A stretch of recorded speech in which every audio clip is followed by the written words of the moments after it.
After beating Sauron's foul armies on their own patch, you would expect that the good people of Middle-earth could enjoy a peaceful Christmas this year, and at this small and sleepy settlement in Eriador over winter, they were probably settling in to have a nice and festive season. However, the forces of darkness have another thing on their mind, as they are coming for revenge from the last battle, that I showed anyway.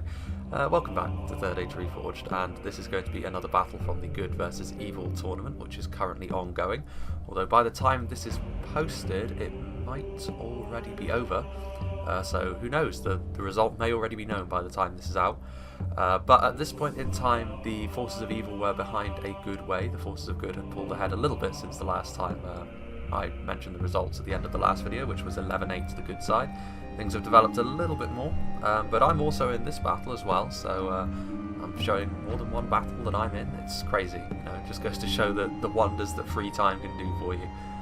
So obviously, this is the map that was designed by J-Monster for the tournament. So in the middle here you have this hamlet, which obviously, you know, streets, obviously a little mini cityscape here in the middle here, which are obviously more choke point fighting, a lot more cover, a lot more difficult to maneuver in. So if you've gone for a little bit more of an attrition focused army or a lot more infantry, being here in the middle could be just what you need. But obviously on the outside there's a lot more wilderness. There's also a little side settlement over here, but to be fair, that's probably not going to see any action in this battle. But obviously a lot of hills, a lot of wilderness, so it can be quite difficult to keep track of things around the outside, but two armies around the flank can also do a lot of damage and potentially bottle up the enemy. So we'll go through the evil forces first of all, I think, and we'll start off with the army over here on the far right of the mini-map, and most of it is hidden because they're in the trees. This is going to be J-Monster, who is going to be playing as Numenor. A little bit of a shame that we can't see all of them because they're hidden, but you can get the basic gist from this. So we've got some Ravenna Marines, which are actually hiding, which are the sort of infantry javelin hybrids, very similar in function to the Mithlond Marines from Linden, and just as good, if not better actually, from Numenor, because obviously they combine that with a lot of good armour as well, which Linden lack. The Ravenna Sentinels, of course, are pikemen, which, you know, they may look quite similar, a bit of a slightly fancier version maybe to the Arthedain pikemen, but they are considerably better. They too are. The Mithlond pikes would probably be another good sort of watermark to use for the Sentinels here. Again though, they do have a little bit more of a higher armour value. Numenor in general are a faction which are not going to bring very large armies, but very, very quality focused. Arguably the most quality focused, even more than the likes of Imladris, you could say, because Imladris can still fill out their army with stuff like Eldar Makar and Quinga. We've got the Narina Aru Sentinels here, which of course are a unit which can be brought from Umbar, and Numenor in fact as well. This is a good versus evil tournament. Numenor can be used by both factions because of course, you know, they essentially split off into Arnor and Umbar respectively, so, you know, technically speaking they are both, and they do take influences from both good and evil factions that were already existing. Obviously the Narina Aru Sentinels are a very strong pike unit, even stronger than the Ravenna Sentinels. They also have a shield value. You know exactly what to expect from them because of course we've seen them with Umbar in the past, and I think he might have 2 units of those. I can only see 1 actually. It's a little bit difficult to tell when there's so much hiding. Ravenna Marksmen, which again are essentially sort of infantry archer hybrids. Based on how good Numenor's units are, the equivalent units you could probably say would be stuff like the Abrazani Nadu Bawib, or even the Bardian Marksman, although I think actually the Ravenna Marksmen do slightly more damage. But again, it's very necessary for Numenor to have all of these units, sort of all of their ranged units be hybrids, because otherwise, you know, they would be overwhelmed in the infantry fight. So their skirmishers do need to be very strong in melee, and obviously they do double as a good man-at-arms unit to have on the front line. Obviously the Numenor unit's looking a little bit fancier than their Arthedain brethren. Back here we also have some Numenorian Shield Guard, which is a unit we've seen plenty of before from both Mordor and Umbar in the past, and very similar here obviously. Good quality spearmen. Spears of course are a lot more useful in the current patch with how good they are against cavalry now, so they're not just sort of fodder units that you send around the outsides, but they also still have the ability to, you know, get into shield wall and obviously provide a lot of mass to your front line should that be required. And then a little bit further back here, which I believe is going to be Numenor's general. Have a look over here, we can actually see that yes, this is our Pharazon the Golden. So I'm not sure who that would make, what General Umbar would be. I guess he is Castamere now after all. But we have the Temple Guard, which are of course a unit they share with Mordor, armor piercing archers, very, very strong at range and in melee. It's a real factor when it comes to Numenor's armies. And obviously, you know, this is going to be a unit which, if the match drags on and we still have some armor-piercing ammo left in the late game, could be the sort of thing to swing this in our favour. There's also more Romena Marksmen. He also has the Elonde Nobles over here somewhere, which are of course a multiple HP melee cavalry unit. They're not quite as strong as the Alcondras Faithful, which are the melee knights, but you know, slightly cheaper variant, which is difficult to save money as Numenor, so if you can, you know, it's an opportunity that should be taken. He's also got the Javelin Spear hybrids hidden around here somewhere as well, but again, yeah, there they are, the Seafarers of Nindamos. So again, another unit that they have that's very similar in style to Umbar at the very least, but we'll see more of Numenor as they advance forward through the trees. And then we come to my army, and I'm going to be playing as Rudau, which they're one of my favourites, to be honest with you. Again, alongside Umbar, Rudau are probably my favourite from the last patch, and that certainly hasn't changed in this patch as it pertains to Rudau. I still really enjoy playing as them. And again, looking at the factions that I was alongside, obviously Numenor, they're going to need a little bit of support in terms of their numbers, and obviously teamwork is going to be crucial here. So I decided to go for a little bit more of a quantity-focused approach, which Rudau can do, of course. And I went for a couple of units of Rudau Clansmen, which obviously are going to be very useful for helping to zone out cavalry. Obviously very good spears. They are unupgraded, so this is just the base unit model without the armour upgrade. And obviously they do have a good shield value though, so against arrows, they should be just fine, to be honest with you. Their real stumbling block is the fact they only have one skill, so against sort of suitably skillful units like Swordmasters, Rudau Clansmen are really going to struggle. But against basic infantry, they can still do a pretty decent job. You know, their base damage of 6, even with the Spear Malice, is still not terrible. It still outstrips quite a lot of other sort of basic mainline spears. And over here we can see a combination of my cavalry. You can see I've got a couple of units of Coalfell Maidens, which are Jav Cav, Spear Cav hybrid, which is essentially how Rudau managed to stay competitive in the Cav fights, because obviously they do have scouts, but scouts are never really going to be up to it in a Cav to Cav engagement. The Coalfell Maidens, on the other hand, can throw their javelins, do a lot of damage at range, and then in melee, the Spear Cavalry bonus means that, you know, there are going to be no pushovers either. It's one of the main reasons why Rudau can be competitive in a Cav fight. Obviously, against stuff like Rohan, Dol Amrot, or Khan, they can just be outright overwhelmed if they're not supported. But still, it's still not exactly the most enticing of propositions in a Cav fight to try and deal with the Coalfell Maidens. They can be a very annoying unit to fight. And then back here, my general's bodyguard is going to be the Franadine Nobles, obviously the Knights, the Lance Knights. Very, very strong. What sets them apart from other Knights really is the fact that they have slightly lower armour and defence values. And in exchange for this, they gain AP in melee, which gives them a little bit of a different feel to a few other Knights. Ironically, against stuff like melee Knights, obviously Haven Knights and the like, they would actually deal more damage, but they would also take more damage in return. So it's a bit of an interesting dynamic, this. But yeah, obviously the Franadine Nobles, as Knights are, that they may not be as tanky as stuff like Knights of Numenus or Carmel's Dragon Knights, but they're still very, very tough to bring down. And obviously you don't want to get caught too long in melee, especially not if you're heavily armoured, because they will cut right through that. Also got a couple of units of Attenmore's Troll Hunters, which in my opinion are probably the most important unit in Rudau's roster for the most part, purely because they tie everything together very nicely. They double as spearmen, so obviously they've got that nice anti-cav bonus as well, but also their javelins means they've got a lot of armour-piercing damage at range. Rudau in general have got a lot of axe throwers and javelins that can do a lot of damage, but the Attenmore's Troll Hunters are the safest of these picks, and obviously, you know, very, very good at tying the line together. I'm also going to be sending them out wide to join Numenor on their advance over the flank. We've also got the Franadine Berserkers. Obviously they are an axe thrower unit. Axe throwers have lost their AP in the current patch, at least for the most part. There may be a couple of exceptions to that, but the Franadine Berserkers, they're essentially a hybrid unit between axe throwers and shock infantry. They may not look like shock infantry because of course they're not two-handers, but their stats would suggest that they are actually two-handers. They've got all of the right things, big attack value, AP, good charge value as well. But they also combine that with a shield value, so they're not going to be totally useless at taking arrow fire, which is nice. And obviously they do have that range damage as well, which gives them another nice bit of utility.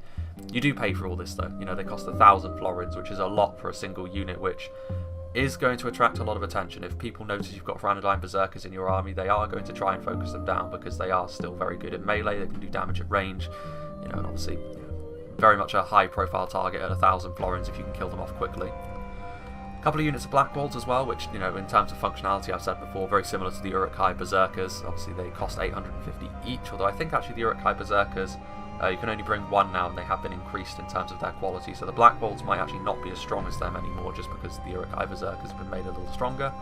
But the Black Walls, obviously, big AP damage, multiple HP as well. The problem is, however, of course, they have next to no armour at all. So that means once their hit points have been expended, archers will absolutely shred them. But in melee, their hit points can keep them alive long enough for their axes to do substantial armor-piercing damage. And then as we look over here onto the hill, I've got a couple of units of the Thranodine Pikemen. I'm a big fan of the Thranodine Pikemen. Obviously, Rudau do have the cheaper Dunman Pikes as well, which is similar to stuff like the Corsair Pikemen, which there is a place for cheap pikes as well, if that's the sort of thing you're going for. But the Thranodine Pikes have never really steered me wrong. They were locked morale at one point. They have lost that, to be fair. But even still, they are still a very effective pike unit on the front line. You can only bring 2 before the cost increases, which means you can't blanket your line with them like Isengard could with stuff like Uruk-hai pikes. But I really like the fact they've got a shield value as well. Sort of mitigates a weakness which most pikes tend to have. And obviously they are sort of more affordable than stuff like the Naru Sentinels, which are definitely a premium unit, whereas the Thranodine Pikes sort of much more mainline. Got a couple of units of Dunman Hunters as well, sort of my token archer force, which I'm going to be deploying today, just because obviously it helps to have some sort of long-range skirmish presence, otherwise you're stuck really trying to sort of charge in all at once. 5 units of Rudau Swordsmen as well. This is the workhorse of my army.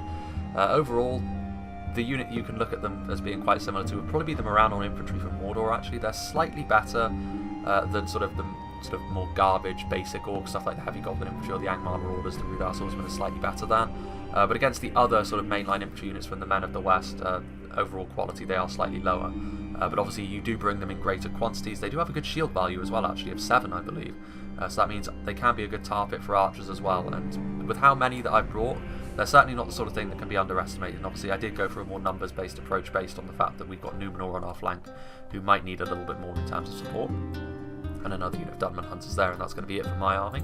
Moving on, we have DF Lister, who's playing as the Witch Realm of Angmar, so both myself and Lister playing as a bit more numbers-focused armies here in the centre, or at least more in the centre than our other 2 allies. A couple of units of Warg Riders, which obviously anti-cavalry, going to be important considering a couple of the factions we're facing are very much cavalry-focused, and then of course we have the mighty Witch Realm Inquisitors with the Witch King himself.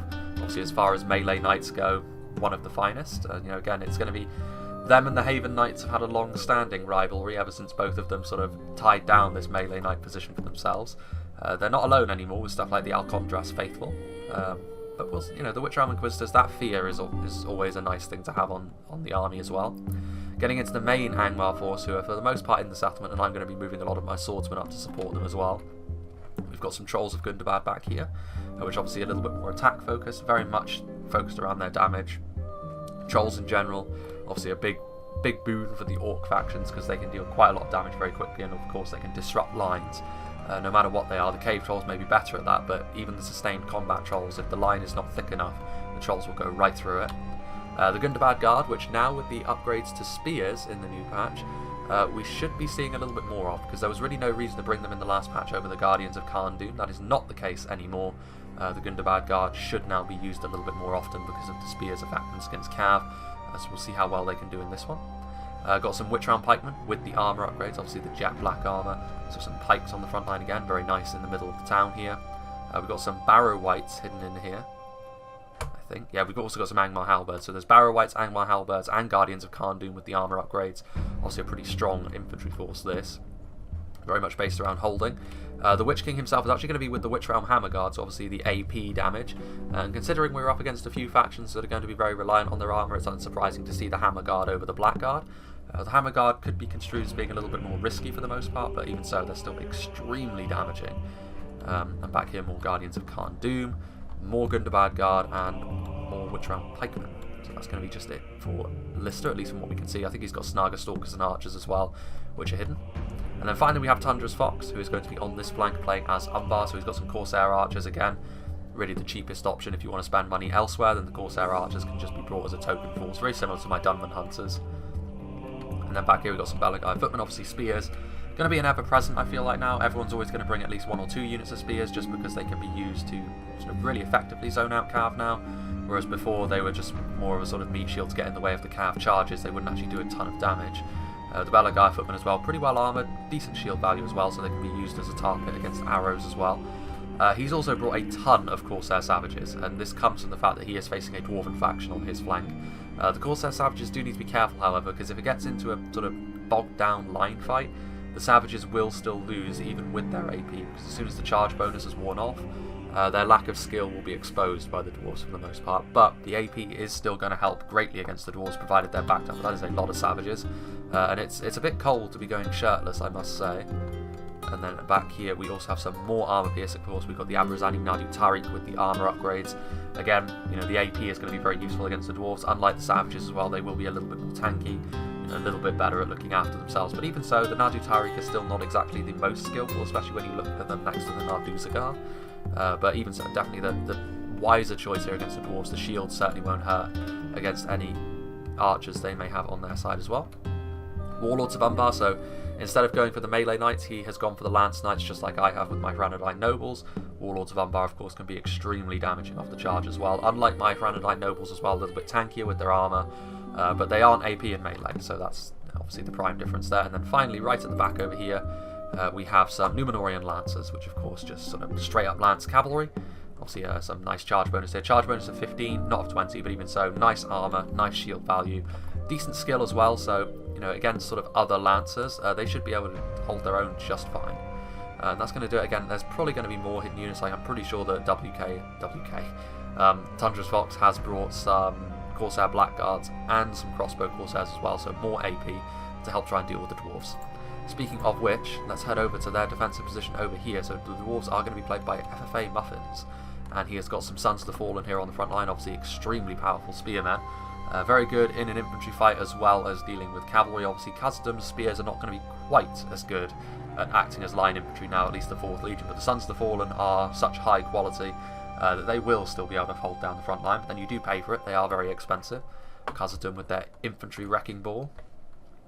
Unlocalized placement text, of course, we know that these guys are the Orc Hunters of Khazad-dûm. Dual-wielding axes in melee, so actually decently skilled in melee, but obviously their ranged prowess is going to be what's important here. With so many Corsair Savages coming at them, this could be the difference between victory and defeat for Khazad-dûm, because if those Savages manage to sort of smash the Dwarven line apart, disorganisation could set in, and that's exactly what we as the attackers want, with our superior numbers being on the evil side. But if the Corsair Savages take too many losses on the approach from units like this, obviously Tundra's Fox is going to be in a pretty decent amount of trouble. A combination of Warriors of Khazad-dûm with the armor upgrade and the Sentries of Khazad-dûm, so the more affordable front line from Khazad-dûm here. But obviously this is still a pretty scary looking front line, especially if they can keep their shape. A lot of survivability there. Some more Sons of the Fallen out on the flank. We've also got the Legion Bodyguard back here, which is going to be where Balin is hanging out. Obviously they have the Encouragement Aura, which is going to keep everyone in check. And the morale system is very effective in Reforged. It's probably the best that a Medieval 2 mod or game even has ever had. It actually works rather than it just being a sort of very token gesture. So units like this, which encourage nearby troops, are going to be very important. The Dwarves in general have got pretty high morale anyway, so this is going to make Khazad-dûm nigh unbreakable as long as the Legion Bodyguard can stay in place. Back here we've got the Khazad-dûm Reclaimers on the hill, Axe Throwers, and in melee of course they pull out their two-handed axe. Very good all-around unit, pretty expensive but still very strong. Then up on the hill, I think this is 2 units of Merc crossbows, which gives them a lot of mobility with some AP missiles, but they do need to be real careful because the Merc crossbows are so fragile to enemy archer fire. You know, they're obviously still going to be zoned out just like regular horse archers by arrows, but they have to get much closer than horse archers to actually get their payloads off. Very, very micro-intensive units this. Potentially very damaging, but also potentially a complete waste. We'll see how Muffins can use them. Then next to him we have King of the North, who is actually DI, for those of you who know, who used to play Rohan pretty much exclusively, but those times are now gone. He's playing as Dol Amroth, so we've got some Ethelond Halberdiers and some Tarnostian Shield Bearers, so obviously spears and halberds in conjunction with one another, ready to support where needed. Also got a couple of units of the Doran Ernil Archers over here, so again just a sort of basic skirmish line, but that should be enough actually to hold off against Corsair Archers and possibly the Snugger as well. Again, the Ethelond Men-at-Arms are in here as well, with the Doran Ernil Pikemen, so pretty much all of Dol Amroth's mainline stuff is here, as well as some civilians, just to sort of pad out the numbers, presumably. Then back here we've got some Marksmen of Tirith Ea, which obviously higher quality archers as well. We'll see how well they can do in this sort of situation. That's the next army over. So just having a look back here, we can see that Imrahil is going to be with the Guards of the Havens, the Haven Guard. Obviously as far as two-handed sword units goes, there is scarcely a better one. The Temple Executioners can throw their hat into that ring, as could possibly the Noldorin Blade Masters. But the Guards of the Havens are probably going to have that today, considering that the Temple Executioners have not been brought by Numenor. We've got the Pedidil Randirim, which are, as far as horse archers go, very, very good. Swift, heavily armoured as well, so actually they will stand up to arrow fire a little bit better. They can't be brought in huge quantities, but even so, quality horse archer unit there. And some Haven Knights. Obviously the Haven Knights, we saw how powerful they can be in the last replay. And obviously as melee knights, very, very strong indeed. I believe he also has, yes indeed, there's a couple more units of Dol Amroth Cav over here. Another unit of the Peridil Randirim, backed up by a unit of the standard Swan Knights with their Zweihander. So again, more melee Cav. Dol Amroth in general, as far as melee Cav goes, extremely good. And they are going to be next to Dale, who have some melee Cav of their own, which we'll get into in just a moment. They've got some Dalian Marksmen here in the middle, as well as some Bardian Marksmen. Do they have the armour upgrade this time? They do, so they're looking very fine indeed. Obviously Dale, as far as just a sort of elongated skirmish fight goes, there are going to be very few that can go toe-to-toe with Dale in that respect. Obviously some Dalian Spearmen on the front line, and with the loss of the Lake Town Spears, the Dalian Spears are now the only choice for Dale for a mainline spear unit, which is probably right. I mean, they perform basically the same function, except the Lake Town Spears were pretty garbage. In the middle as well, we can see here the Refused, which is the new name for the Avari pikemen, obviously, or the Moragwendi pike, I should say. A very high quality pikes. We've seen the Elven pikes in the past, stuff like the Imladris sentries do extremely, extremely well. The Refused are not really much different from that. They're very expensive, so they can be focused down from afar, but if they get into an elongated fight with their pikes down, it's going to be very difficult to get through them from the front, so Dale obviously holding down the ship here in the middle. Some Dalian Royal Guard, which is going to be where King Brand is hanging out. Obviously very good in melee with their swords, very tough archer, and in many ways I would say they're quite similar to stuff like the Naruna Ari Royal Guard, only instead of being a spear unit in melee, they're a two-handed sword unit in melee, so that's really the difference between the two, but they're both very, very tanky. Yeah, obviously that's what Dale's skirmish line is mostly all about. A couple of units of Earls of Dale as well, solid melee cav. They're obviously not quite as impressive as some of the stuff that Dol Amroth can bring, but they're still very good. I mean, they're still not going to be falling to an awful lot of cav, to be honest with you. We've also got some Blackshot Dragon Slayers back here, another armor piercing archer again for Dale, a very important unit. They can sort of focus on single target entities really, really effectively. Some Barding Herd over here as well, so some AP. And then back here some more impressive units. We've got some more Refused and some Girian's Paladins. So Dale's certainly going for a very quality focused approach. There's very little in the way of lower tier units here. A little bit surprised honestly not to see some Lake Town Bowmen to sort of help pad out the army a little bit, but going for a quality focused approach is not a bad idea either. And then over here, the final army we will look at before we get into it, going to be Rohan, played by Maximus Decimus Meridius, formerly known as Apollo 11 on the Discord. He's got some Eowyn shield mains here. Again, the Axe Throwers have lost their AP, but they're still very good at dealing damage from afar, and obviously they will still encourage nearby troops. Over here we've got the Riddermark Spearmen, which are the basic frontline spears for Rohan, and they now have that sort of distinction all for themselves, because over here we can see the Eastmark Spears, which actually now double as javelins. So that's going to be sort of the... Rohan have lost essentially their militia spear, and they have gained this unit, which actually is a much better thing for Rohan, I think, because they would need a javelin now on foot, considering the fact that the Eowyn shield mates are no longer AP, and the Eastmark spears will fill that void for them. Obviously a lot of spears as well is going to make cavalry play a little bit difficult for us, but that was always going to be the case against Rohan. More civilians to just sort of try and pad the line out. We can also see over here, I believe, that is Eomer, but he is going to be riding with the Sons of Yore, who, obviously, knights again, going to be very similar in terms of functionality to stuff like the Warlords and my Micranidine Nobles. Back here we can see some archers, some Riddermark archers again. You can see that Rohan's unit models have been upgraded as well to look a little bit nicer. Very similar to the Gondorian treatment. Pretty much all of their units have been made to look a little bit nicer. And back here we can see the Keepers of the Golden Hall, previously the Meduseld Guard. There's Theoden, which might actually be the General's Bodyguard unit. Obviously a very strong Javelin unit, but again you can't have too many of them, so that's why the Eastmark Spears, I should say, are now a Javelin unit, so that this isn't Rohan's only option, but of course they double as very strong infantry units as well. And a couple of units of Eastmark Horse Archers, just the basic Horse Archer from Rohan, just a little bit of basic harass going off, and it is worth saying as well that somewhere around here he's also got some Aerid of Aldberg, so some sort of higher end Lancers. So there is a little bit of manoeuvring before this fight starts in earnest, so I will make a little cut and we will rejoin when the battle is starting. So as you can see, a bit of a harassment phase is starting here, a sort of fighting retreat almost from Rohan. He had some Eastmark scouts as well, and that alongside his horse archers have been sort of peppering us as we tried to move forward, because obviously the plan for us was certainly to be a little bit more aggressive. However, it is also worth saying that I have some Dunman Spearmen, but the Dunman Spearmen are invisible because of a little bug which is plaguing them at the moment.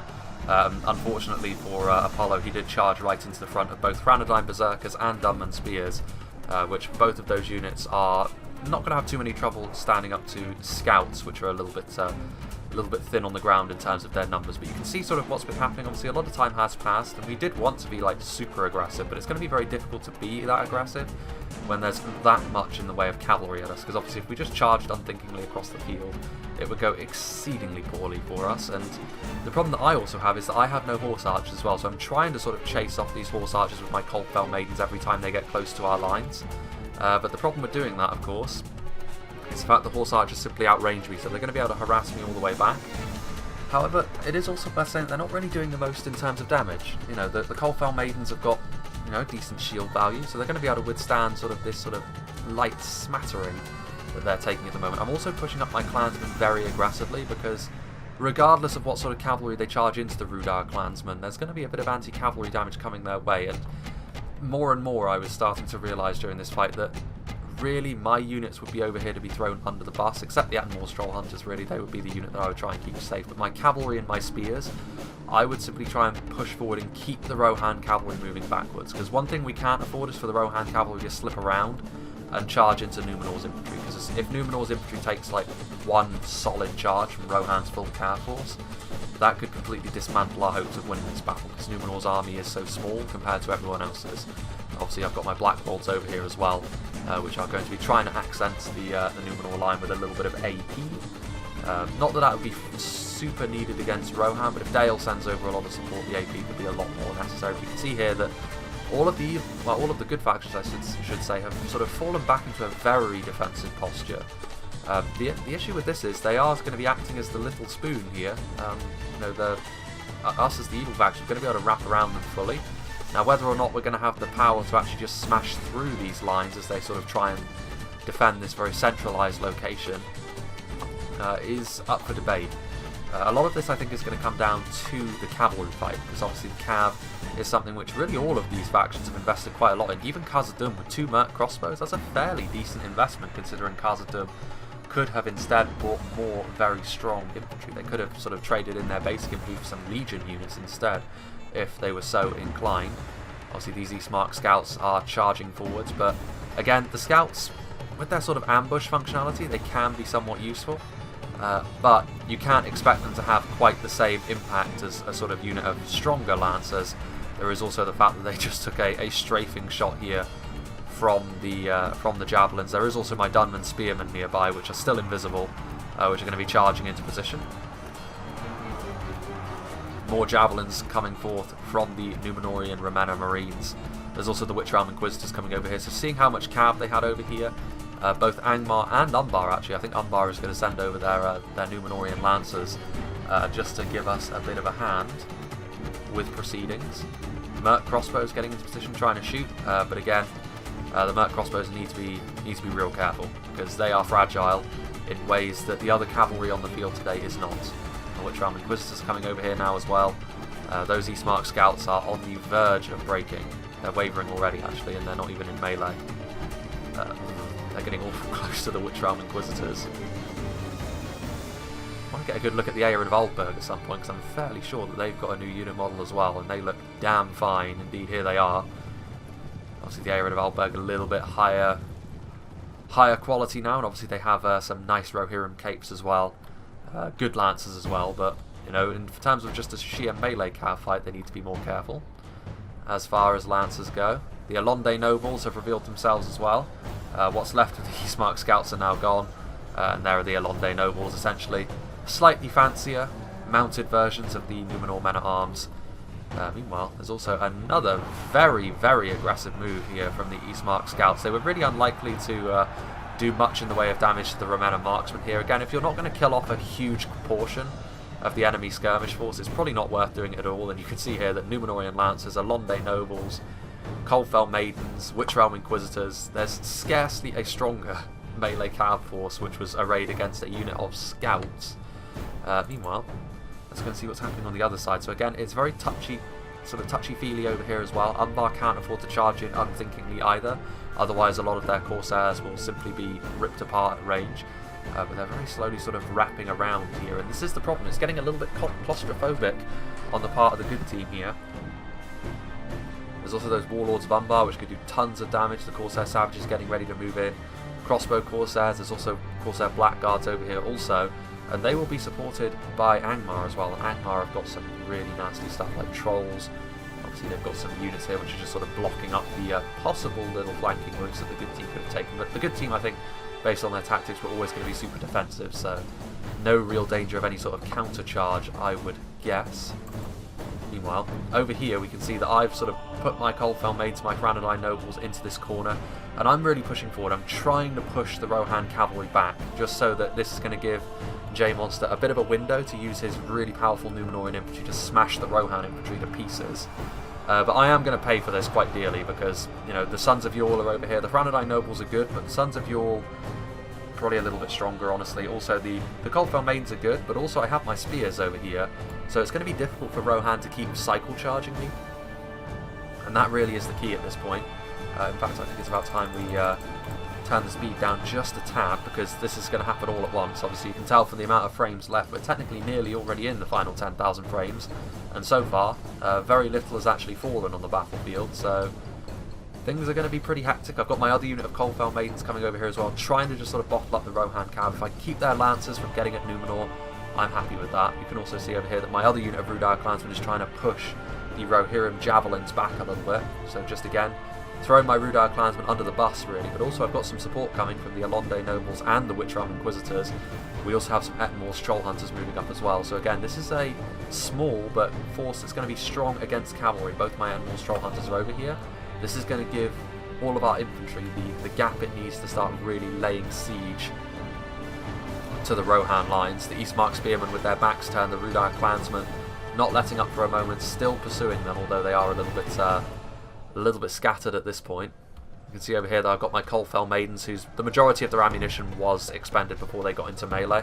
And as Spear Cav, they should do just fine against the Arid of Aldberg, less so against the Sons of Yule, who are still fighting very resolutely against my very depleted Franadine Nobles at this point.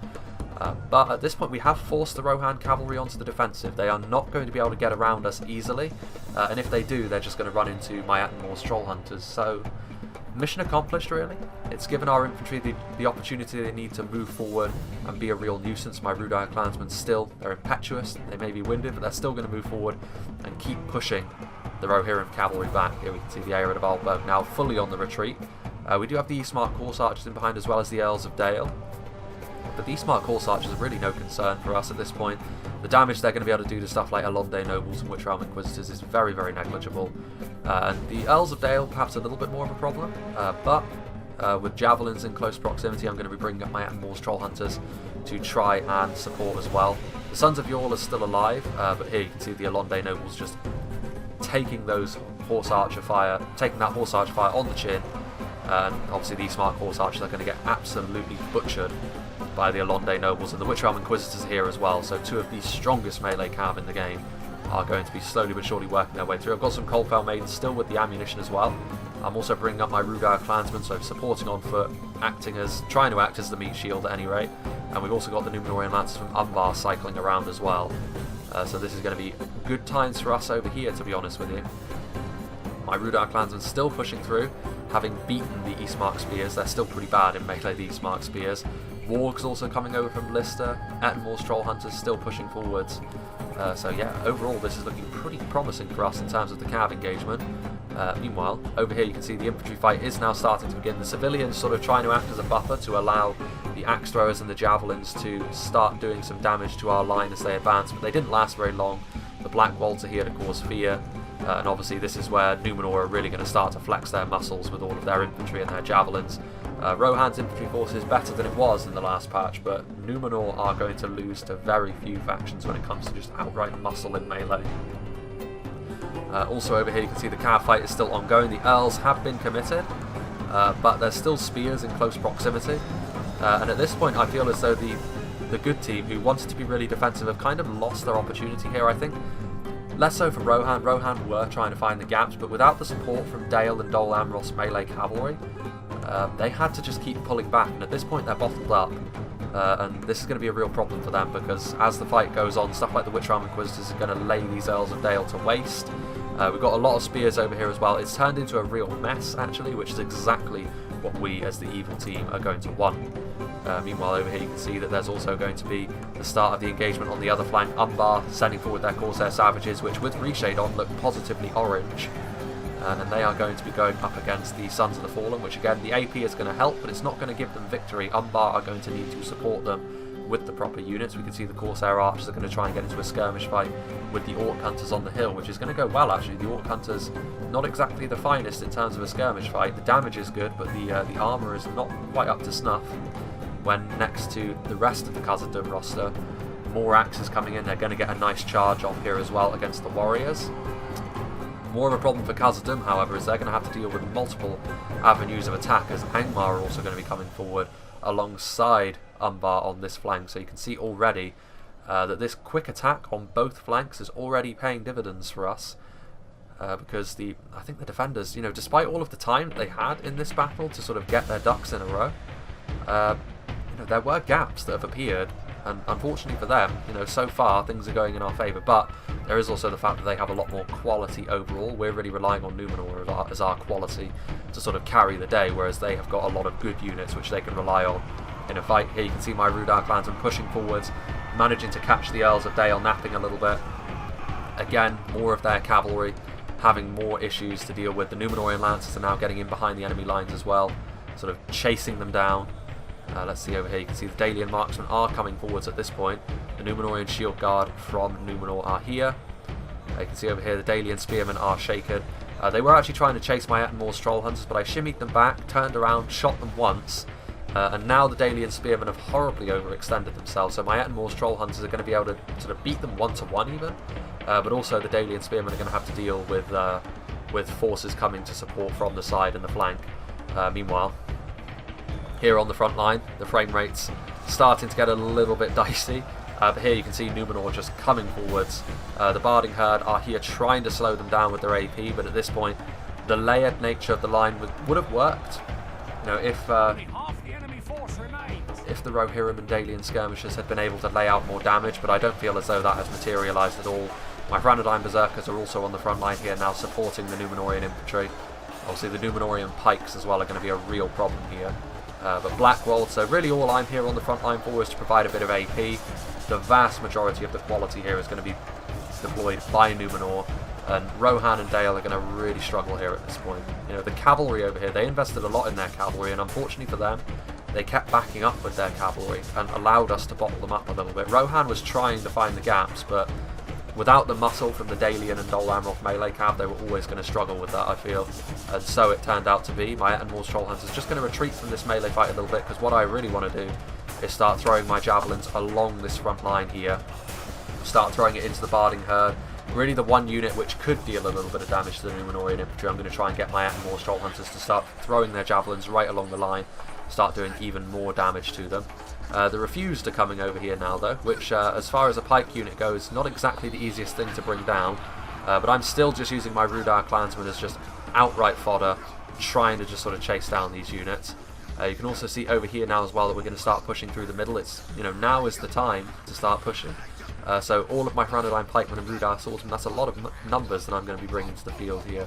Going to be going right through the middle here to try and just put pressure on them from all angles at this point, because blood in the water at this point. It was about this point in the battle when we realised that we were actually pulling ahead in terms of percentage. My general died, which is not great, considering that my Rudar units can be of slightly lower morale. But that isn't going to slow us down. We're still going to start moving forward with all haste, trying to just sort of put pressure on every angle. Now it is worth saying that Dale actually did commit their elites over here as well. So the Girians, Paladins and the Dalian Royal Guard are going to be coming over here, as well as the Bardian Marksmen. So this actually will be enough to sort of slow this advance up pretty considerably. The Girians, Paladins with all of their AP are going to be the sort of unit which can go toe-to-toe with a lot of Numenor's front line. The Eowyn Shieldmane's also doing a lot of damage with their axes, but again, all of this AP, all of the quality from Numenor, again, Numenor, when they're supported, are a terrifying force, and that was exactly what I wanted to do, really, as Rudar in this fight. Just act as a foil for Numenor, deliver them to the front line, and then watch them have at it. And so far, it has worked out really well. We didn't actually expect it to work well with the defensive position the defenders took up, or the good team took up. We were expecting it to be difficult for us. We didn't expect our armies would have the staying power to sort of go with that. But in the end, they have. The Attenmore's Troll Hunters obviously firing right along the line, doing a lot of damage to the Barding Herd. And over here, you can see that the Dwarven front line, there were gaps, and unfortunately for them, the Corsair Blackguards getting right into position. The Corsair Savages, the Corsair Archers, chaos has ensued, to the point where even the Umbar Cavalry is up here on the hill, the Warlords of Umbar. They are getting sort of swamped by Haven Knights and Swan Knights, so that's not good for the Warlords, to be fair. But it is just sort of indicative of how the Dwarven frontline was not prepared to deal with this all-out assault from both Umbar and Angmar, technically. Angmar were over here as well. The Guardians of Kharndoon pushing forward. The Warriors of Khazad-dûm are good, but they're not going to be as good as the upgraded Guardians. And again, I feel like all of these units back here, the Athlond Halberdiers, the Tarnostian Shield Bearers, they were in lines, but they did not move forward quickly enough to sort of stop what was happening. And yeah, obviously Angmar, along with Umbar as well, the Abrazani Nadu Tariq and the Witcher Pikeman, that is a brutal combination as well. And over here you can see the Corsair Fencers also moving in. There goes Balin. Loads of arrows going into the Corsair Savages, but there's so many of them that they're still just there in huge quantities. The Fencers are over here, who I don't think are multiple HP anymore, but they're still very, very powerful in melee against armoured units. The Khazad-dûm Reclaimers caught in melee with Blackguards and Fencers. Here you can see the Mercenary Crossbowmen routing all over the place. Over here you can see another pocket of resistance. You can see that these civilians have been surrounded by Barrow Wights, and I've got a unit of Rudar Swordsmen which I peeled off as well to surround them. Break them off as quickly as possible, and that will free up a ton of resources for us to then send over here to help crush the Dwarves and Dol Amroth. There's still some cavalry in the back lines, but it's mostly Peredil Randirin, which Horse Archers are just fine. We'll be all too happy to deal with that. And then my Dunman Hunters are trying to sort of help support this front line over here. Dol Amroth, technically speaking, are winning this fight, because obviously the Rudar Swordsmen are not quite as good in terms of quality as the units they're up against. The Ethelond Halberds doing a nice amount of damage, but my Hrandine Pikes are going to be able to hold.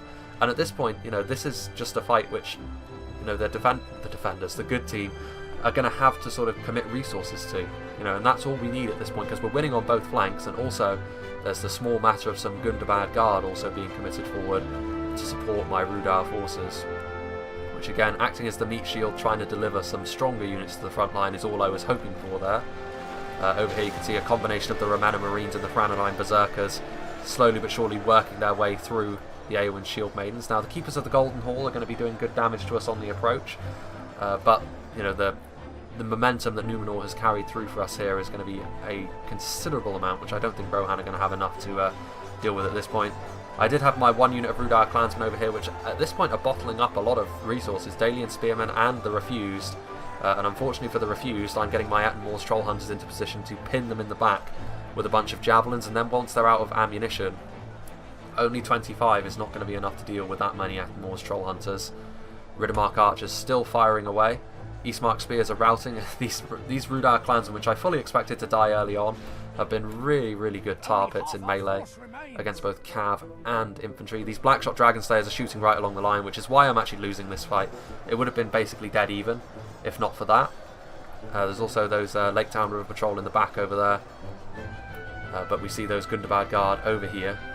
There's also the Ethelon Man at Arms. There's the Dunman Hunters, which are still firing.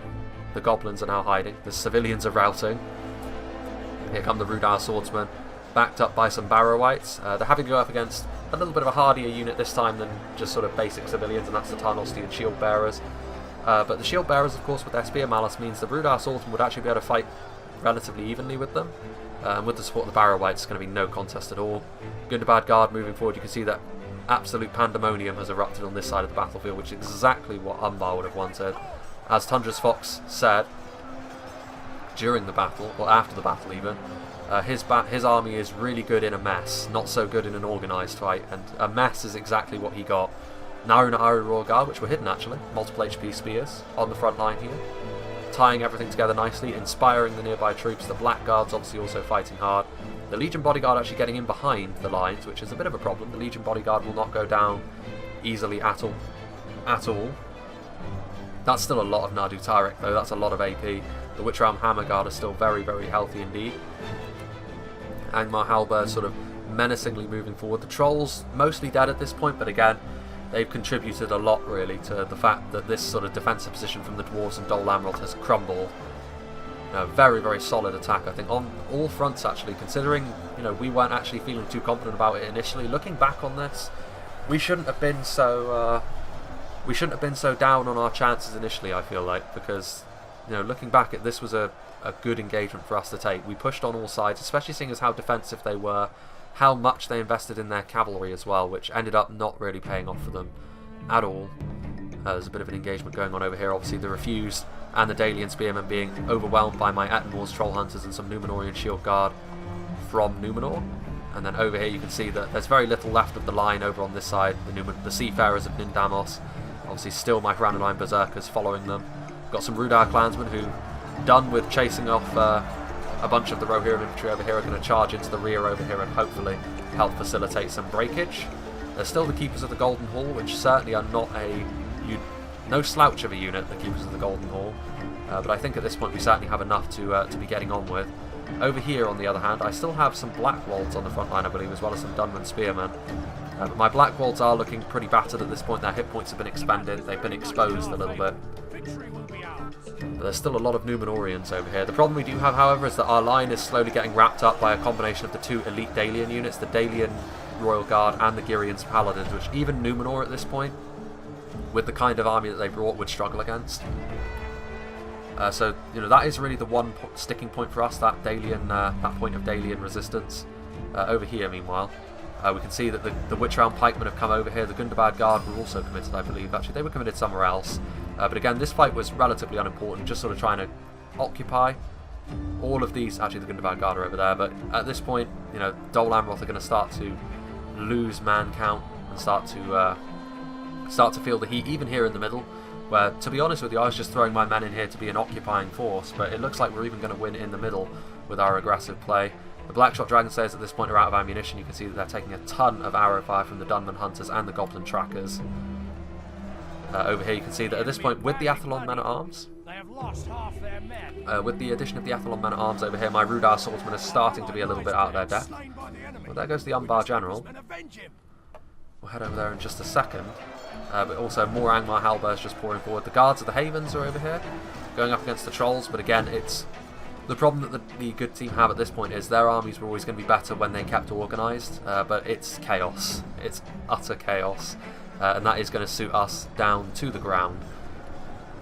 Legion Bodyguard and Sons of the Fallen fighting hard here against Corsair Fencers and Niruna Aru Royal Guard, but there's some crossbow Corsairs in the background getting menacingly into position, as well as some Abrazani Nadu Tariq on the way over here, so some Mace Men adding their AP to the mix. And you would imagine that's probably going to be the end of the Sons of the Fallen. The Legion Bodyguard, though, are really strong. They could still prove to be a bit of a sticking point. You can see over here the Tundra's Fox sweeping over the hills with the support of Angmar. Those Warlords still alive. The Gundabad Guard also fighting with the Tarnostian Shieldbearers. The Gundabad Guard are significantly more expensive, so obviously they aren't going to win that fight. There's still Wargs. They need to be careful of the Halberds, though. Still some Witch Realm Inquisitors nearby. You can see that all of our cavalry did take a real beating, but their cavalry is now nowhere to be seen. And over here we can see that my Ettenmore's Troll Hunters, as well as those Numenorian Shield Guard, finishing up over there, which means I'm going to be able to bring them over here to help fight this infantry fight, which is really the last point of resistance we have to deal with from the defenders. There's some Bardian marksmen here on the front line. At this point, my Barrow Whites are pretty much, my Blackwolds I should say, are pretty much all gone.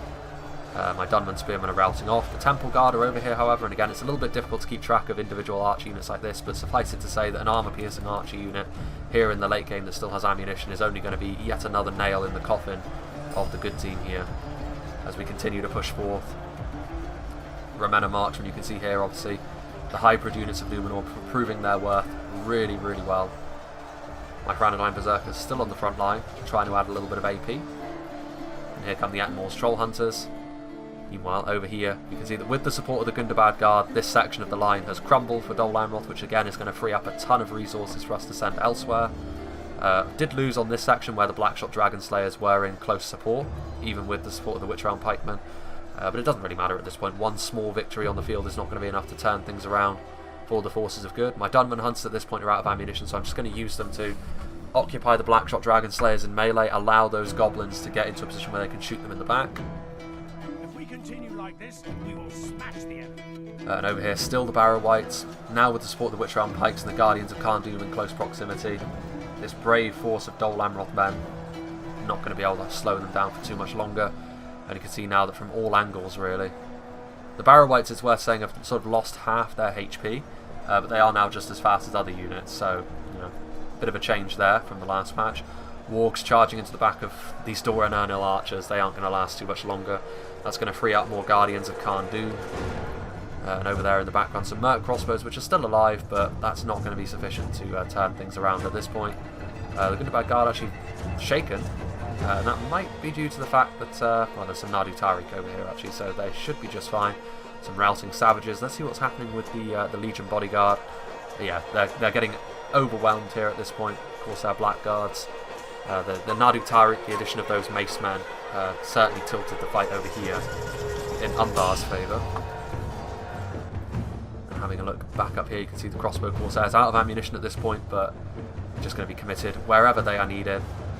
The marksmen of Tirithea also in the melee fight over here, but that too is not going to be enough. The Númenórean Lancers still alive and well. Riddermark Archers routing. You can see actually my Black Wolds, there is a unit of Black Wolds that I still have left, and they're just sort of pursuing random stuff. Here the Dunman Hunters holding the Blackshot Dragon Slayers in place for them to be shot. Still some Dol Amroth troops over here, but they are going to be hunted down by a combination of the Gundabad Guard and then my Tyrannodyne Pikes and Rudar's Swordsmen. Over here, you can see that the Attenmore's Troll Hunters trying to surround the position. Obviously Númenor as well with their Romana Marksmen starting to collapse in on the Girions Paladins, which won't go down without a fight. It's still going to be a difficult proposition to bring down the Girions Paladins and the Dalian War Guard with how strong they both are. But at this point, it's just going to be a dog pile on them. It's only a matter of time before they get worn down. Imrahil killed by an Angmar banner carrier in close proximity to the Angmar general.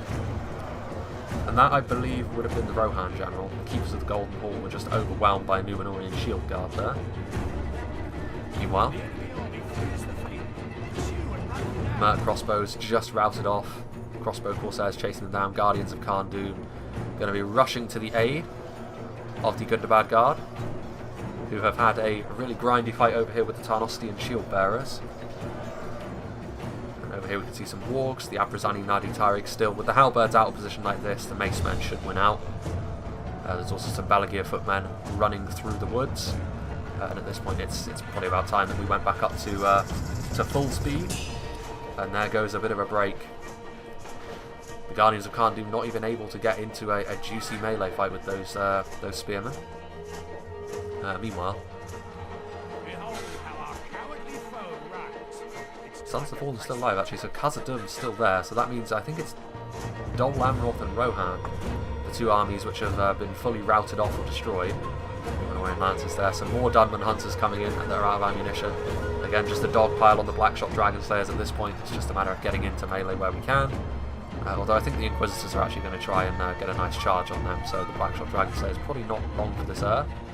The Romana Marksmen getting over here actually, sort of pulling away a little bit from the area over here. So I'm just going to sort of leave. My Attenmore's Troll Hunters have served me well, but unfortunately at this point they're just going to be in melee with a force that they are not going to be able to defeat. You know, a combination of Girions Paladins and Dalian War Guard, very, very good with one another. I'm actually not sure where Númenor was going. I suppose actually at this point that oh yeah, that's right. J Monster had to leave just before the end of the fight, so he just committed everything in. So obviously they were just pursuing random bits and pieces, which is unfortunate because that's going to lead to the death of my Attenmore's Troll Hunters. But either way, at this point victory was pretty much assured. One player has admitted defeat. I think that was Dol Amroth. Actually, he had already his army had already lost. That's going to be the end of the Blackshot Dragon Slayers as well.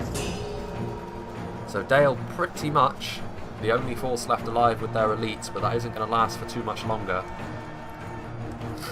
And again, like I said, in this fight, we did not fancy our chances going into that death trap of Cav and that really strong defensive position that they'd set up. But ultimately, looking back, perhaps we shouldn't have been so down on ourselves, because I feel as though the teamwork here was the key, though. Because if you did notice, a lot of the, other than the Cav engagement over there in the trees in the far back of the map, for the most part, the defenders set out their own little sections of line. So Rohan took one part, Dale took another, Dol Amroth another, Khazad-dûm another. Whereas us, you saw units from pretty much all of our factions, except for Numenor really, who were sort of focused on this side of the map pretty much exclusively, all over the place. Wherever they were needed, we sent units to support. Whereas the defenders, they were, again, I feel as though Dol Amroth and Dale with their cav, and particularly Dol Amroth over there with their infantry supporting Khazad-dûm, they were a little bit slow on the uptake, and that allowed the chaos to ensue, and that was always going to lead to a bit of a swing in our favour, I think. Granadine Berserkers are here on the front line.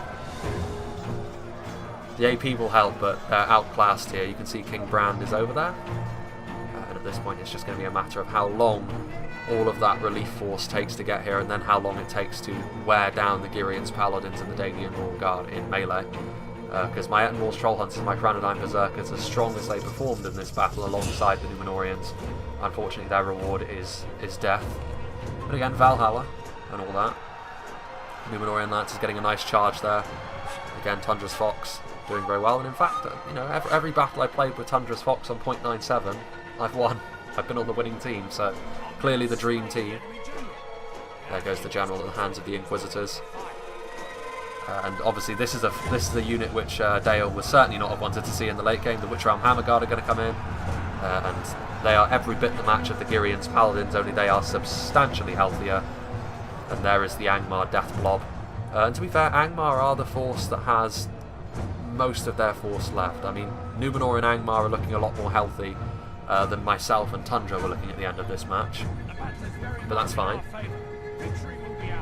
No, it's not a glamorous job being the meat shield, but someone has to do it, and I feel as though it really worked in our favour. On this flank in particular, I feel as though just getting Numenor to the front line and letting them do their thing was always going to work out well for us when it was Rohan primarily trying to hold the line over here.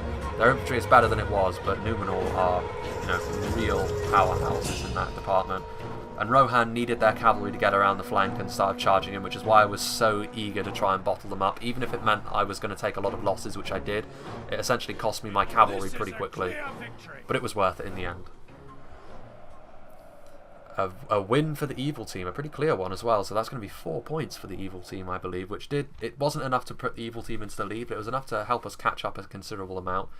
So you can see here that both myself and Tundra, who had the larger armies, also had to act a bit more as the meat shields, getting less kills between us, whereas in the middle we can see that Angmar and Numenor obviously getting a lot more kills, Numenor in particular, with by far the smallest army of all of us on the evil side, but obviously by far and away the most quality. Angmar also, when they decided to move forward, Dol Amroth and Khazad-dûm were really crushed underfoot by the force that Angmar brought to bear, and obviously then when chaos ensued, that also allowed the Corsair Savages to perform at their best.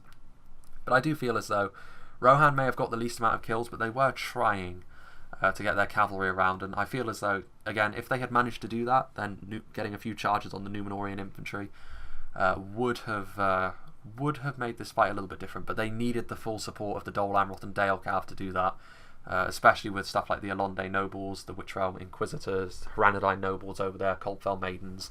They would have needed their full cavalry force to do that, including the crossbows from Khazad-dûm as well, but they didn't have that. A little bit too slow on the uptake, a little bit too eager to be too passive, just try and allow their sort of front lines to do the work for them, the defenders. And in the end, I don't think that worked out. Also, teamwork, I feel as though, for the evil team was pretty decent as well. Let's have a look at what did the damage for me. It would have been nice to see the Numenorians, to be fair, but obviously the Attenmore's Troll Hunters were my MVPs. I got them into good positions for the most part throughout the battlefield.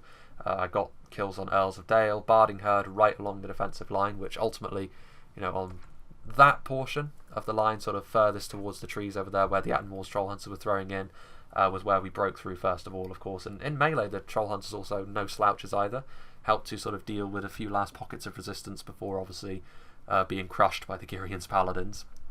My swordsmen didn't do too well for themselves, to be fair. These two over here, 7 and 6, it's very clear that they were getting shot by the black shots, but honestly, if the black shots are shooting at Rudar swordsmen, that's a win for us. They really need to be shooting at stuff that's a little bit stronger, like against the Numenorian infantry. Rudar swordsmen, though, no problem at all. Granadine pikemen, obviously, again, they were being shot by the black shots. The ones furthest away from the black shots did okay. Let's see here. Granadine nobles obviously didn't do too well because I had to throw them under the bus essentially to stop Rohan's cavalry, and obviously then Rohan's cav was well and truly bottled up by a combination of wargs and the Numenorians. Coldfell Maidens did, again, just used them as a meat shield basically, and it worked in the end. Blackwold's mixed performance. They did okay. They were only really there to add a bit of AP to the front line as well, as were the Franadine Berserkers, who did better actually. They were just there to support the Numenorian front line with a little bit of AP damage in case Dale came over in force, which, a bit of barding herd in the end did, so ended up being okay. And the Dunman Spearmen, the invisible Dunman Spearmen, also getting 90 kills. So yeah, that was a really fun one to be a part of actually. Started off a little bit heated because we were a little bit unimpressed by the fact that, the defenders seemingly just sort of tried to run and play for time as much as possible, but in the end it's quite understandable why they did that, because we had a strong force of our own, and yeah, it worked out really well in the end for us. I feel as though the combination that we had worked out well. The teamwork was a little bit more on point as well. I feel as though the defenders, said that so many times because it's like they were the defenders, to be fair, with how the battle played out in the end. I feel as though if their cav play if they had focused all of their cav on the flank with myself and Numenor, they would have had a little bit more joy, I think, if they had been a little bit more aggressive, because Rohan, in order to get the most out of his army, and Apollo knew this, I think, he needed to get his lancers into a good position to charge the Numenorians, but he wasn't really able to do that with all of the spears, the javelins that both myself and Numenor had. It was always going to be a difficult proposition for him to do that. He needed the support of the Earls of Dale and all of the Dol Amroth sort of horse archers and melee cavalry to do that. And in the end, he really wasn't able to do that. Also, Dol Amroth needed to come to the support of the dwarves quicker, because Angmar and Umbar together really did lay the hurting on them. So yeah, I hope you enjoyed this battle. Obviously, the tournament is ongoing. The good team are still in the lead, even in spite of this victory. And obviously, between then and now, I'm sure that more battles have taken place. So we'll see how the score has changed. But yeah, I hope you enjoyed seeing Numenor in action, the infantry wrecking ball that they are. And yeah, I hope you enjoyed this, and I hope you'll join myself and the other content creators who are going to be showcasing more of these tournament games as they happen within the next couple of days. I hope you'll join them and myself for more.